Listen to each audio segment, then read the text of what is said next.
The anime begins with a poor high school student named Tuma, whose luck is so bad that if he entered a yogurt raffle, he would only win the expired ones. And one day, while eating in a restaurant, he sees a girl being harassed, so he decides to help. But the one harassing her turns out to be a thug with a whole gang behind him who then chase Tuma through the streets, and even when he tries to do something good, his poverty always drags him down until suddenly he finds the girl standing in front of him. And we learn her name is Mikoto. She mocks him, asking how he can act all heroic defending girls and then run away like a chicken. She then casually says not to worry because she already dealt with the thugs, burning them all with her electric power. We learn she is from Academy City's Esper school and is level 5, the highest rank. Tuma realizes he made a mistake. She didn't need protection. Those guys were terrified of her. He quickly says not to look down on him because his level is 0 and he can't compare. Mikoto, irritated by his words, attacks with her power, but Tuma blocks it with his right hand, which shockingly cancels out any magic or supernatural ability. The next day, Tuma wakes up sweating in the summer heat, miserable because the power outage spoiled all the food in his fridge. With his cursed luck, if he tries to make coffee, the machine will change its mind and make tea instead. He takes his blanket outside to dry on the balcony, only to find a strange girl asleep there dressed like a nun. When she wakes up, the first thing she says is she's hungry. He has no food except spoiled leftovers, yet she eats them happily. Curious, Tuma asks why she is there. She explains she was escaping from the building next door because a magic organization is after her. Before telling him more, she introduces herself as Index.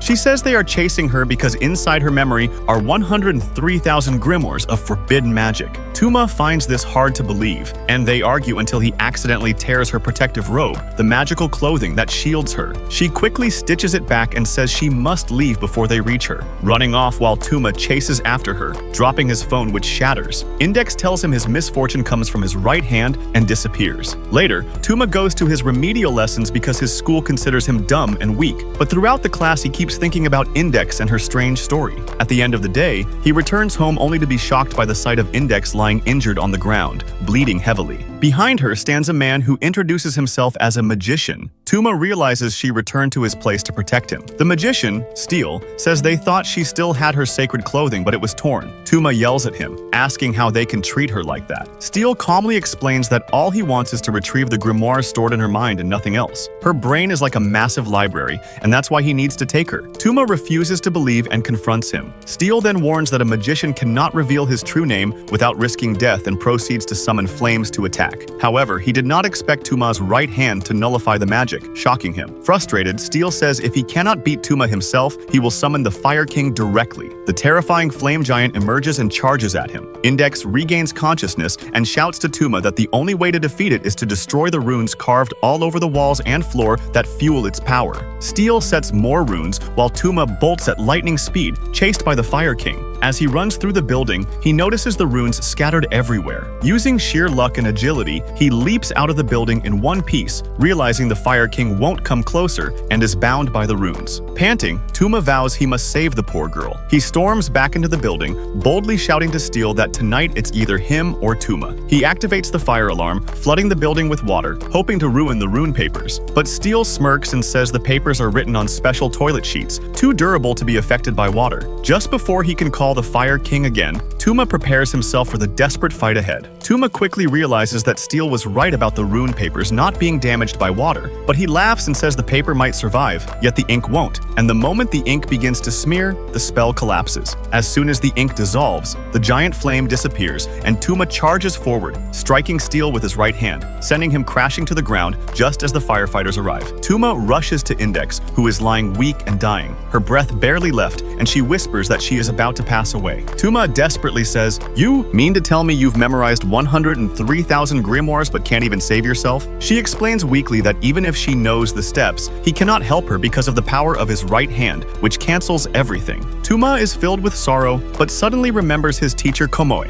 so he carries Index to her house and begs her to save her. Komoi panics when she examines her, saying Index has less than 15 minutes to live, and that Tuma must leave before the treatment begins. Tuma runs out quickly and tells Komo to follow every single instruction Index gives her without hesitation. At that moment, Index regains a bit of consciousness, draws a magic circle, and tells Komoi that she must lend her body and obey every command. Terrified, Como protests, saying she should call an ambulance instead, but Index insists no doctor can heal wounds of this kind and warns her that if she refuses, her body might be harmed instead. Then Index begins to sing, summoning a divine angel, and as the holy presence descends, all her wounds miraculously close and she returns to normal. But the ritual drains her energy completely, and she collapses in Komoe's arms, whispering that she was afraid she would die inside Tuma's apartment and bring him even more bad luck. Como scolds her, saying she is ridiculous to worry about him more than herself, but Index only smiles faintly, unsure, revealing she may have started falling in love. The next day, Tuma returns and finds Index healthy and mischievous again, full of energy. She warns him never to use magic again because grimoires are dangerous for her. Tuma presses her to explain, and she says the magical world is like poison. If someone is not a proper magician, their brain could be torn apart by its knowledge. Tuma begs her to tell him more, saying he truly wants to understand her burden and share it. Index, touched, says softly, "Do you really want to take away the weight I've been carrying alone in my heart? Then listen well, because I'll tell you the truth." Tuma listens carefully as Index explains that originally there was only one united church, but later greed and personal interests caused divisions, turning them into rival factions who grabbed at each other's hair and split apart. Even the great religious institutions of the world established special sections dedicated solely to finding magic and canceling its effects. She tells him simply that magic formulas are like equations. If you can cancel the formula, you can cancel any attack by a magician. That is why 103,000 grimoires were placed in her memory, because she is so dangerous that anyone who reads and tries to use them could change the balance of the world. Tuma shouts at her, upset that she kept all of this hidden, but she cries back saying it wasn't her fault. She only wanted to protect him, and she was afraid he wouldn't believe her and would hate her. He answers with emotion, calling her silly, and promises he could never hate her. He swears that with his right hand, he will stand before anyone and protect her. At that very moment, Steel is shown from afar, watching them through his binoculars, realizing she is still alive. Next to him, Kanzaki speaks, saying she has investigated Tuma and found he is a failure of a boy, harmless except for that strange right hand. Later that night, Index appears with Tuma and tells him about her past. She was born in London, and about a year ago was told she had lost her memory so badly she could not even recall what she ate the day before, the only thing remaining inside her being the books. Afterward, Tuma walks alone, only to suddenly notice the streets are empty. Even the cars have vanished. Kanzaki appears before him and calmly says not to worry, it is only a barrier spell. When Tuma demands to know who she is and what she wants, she says directly, without wasting words, that she wants Index back, either peacefully or by force. And if he resists, he will die, right hand or no right hand. She immediately begins attacking him with swift movements and magical power. Tuma shouts, asking why she is doing this to a girl who has no blame other than the wound she gave her by stabbing her back, a strike that could have killed her and for which they stole her memories. He says all he wants is to help and protect her, but he cannot, while Kanzaki has the power to do so, yet her heart is like stone, showing no mercy or humanity. His words cause Kanzaki's heart to soften, and she admits painfully that she is being forced. She reveals she too belongs to the same religious organization and that Index was once her friend. The day she struck her in the back, she thought Index was still wearing her sacred robe, so she didn't believe it would wound her. She thought she was different, but in truth, all her actions were against her will. Kanzaki finally admits that everything she has been doing was only to protect Index, but Tuma still cannot understand, so she snaps at him, calling him stupid, and explains that all of this is because of Index's memory, her permanent ability to remember everything. That is why, every year, they erase her memory, otherwise she would die, and none of them actually wants to harm her. In fact, they are helping her survive, and there are only 3 days left until the next scheduled erasure. She tells Tuma it's better if he just hands her over because she won't even remember him afterward. Hearing this, Tuma feels as if a bucket of cold water has been dumped on his head, but he answers fiercely that even if she forgets him, he will still stay true and never abandon her like they did. Kanzaki becomes enraged, saying he speaks as if he knows everything, reminding him that she and Steel are her oldest companions and Steel even loved her. She attacks him furiously, shouting that every day their hearts break because Index forgets them, and even if they create new memories, they are erased again, leaving them with nothing. Tuma, though beaten badly, calls her a coward, saying she is just hanging her problems on Index like a scapegoat, instead of truly protecting her. Eventually, from the heavy blows, he faints. 3 days later, he wakes up to find Index standing before him and asks her what happened. She says she doesn't know, only that Como found him lying unconscious in the street after being beaten and brought him back to her apartment. At that moment, Steel and Kanzaki appear at the door, and Tuma realizes they have come to erase Index's memory once again. That night, Index lies unconscious in her bed, and Steel explains there are only 12 hours left before the final deadline, which is why they restrained her to prevent escape, telling Tuma that if he truly wants her to live, he should help them. Once they leave, she suddenly faints again. Later, Kanzaki calls Tuma and tells him the final deadline is midnight, so he should say his goodbyes and leave because his presence is meaningless. He shouts back that she is a magician and could save Index if she wanted to, but Kanzaki insists she cannot, otherwise she would have long ago. Furious, Tuma declares that if magic cannot save her, then science must, reminding her that Academy City is full of research institutions. When she refuses, he tells her from now on she is his enemy, because he will be the one to save Index and be her hero. Kanzaki warns him not to follow his heart instead of logic, reminding him that if Index faints again, her life will be at risk. But Tuma slams the phone shut and starts searching through books for a way. He remembers Como and calls her, begging her to connect him to a neuroscience research institute. Time ticks toward midnight, and Index's condition worsens.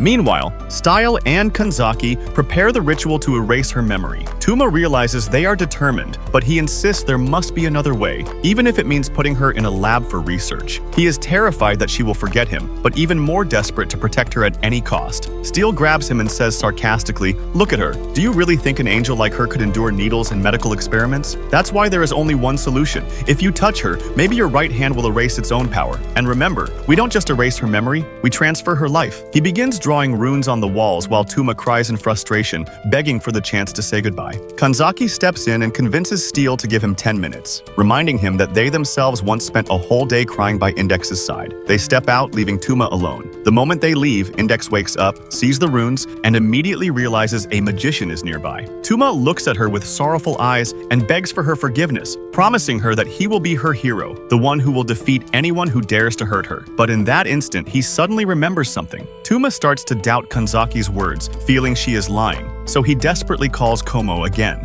This time she answers, and when he asks about Index's condition, she tells him no human memory can remain constantly stored forever. At that instant, Tuma realizes the truth. The religious organization has been lying all along. Index's perfect memory is not dangerous to her life at all. The church only fabricated the annual erasure to keep her under control and to make sure her friends remained bound to them through guilt and dependence. Furious, Tuma decides he must truly become her hero. He leans close and places his right hand inside her mouth, touching the magical seal within. Index wakes up, but her face twists into something terrifying, her voice filled with hostility as she declares she must kill anyone who dares to intrude on her mind. Suddenly, she unleashes powerful magic against Tuma. Steel and Kanzaki, watching in shock, cannot believe what they are seeing. Tuma blocks the attacks with his right hand, shouting to them that the church deceived them, that Index can freely use magic, and that even the yearly memory erasure was nothing but another trick. The real reason is that the church has planted a control seal in her brain, manipulating her. If they defeat that, there is no need to erase anything. But Index, consumed by the seal's influence, feels her spells weakening and escalates, summoning an even larger incantation. Steel, panicked, urges Tuma to let them erase her memory to stop the madness. Tuma refuses with unshakable resolve, saying he must save her so she can live a normal life like everyone else, not trapped in their endless game. His words ignite a spark in Steel, who slowly begins to waver, but then Index raises her power to a terrifying level, activating a spell so huge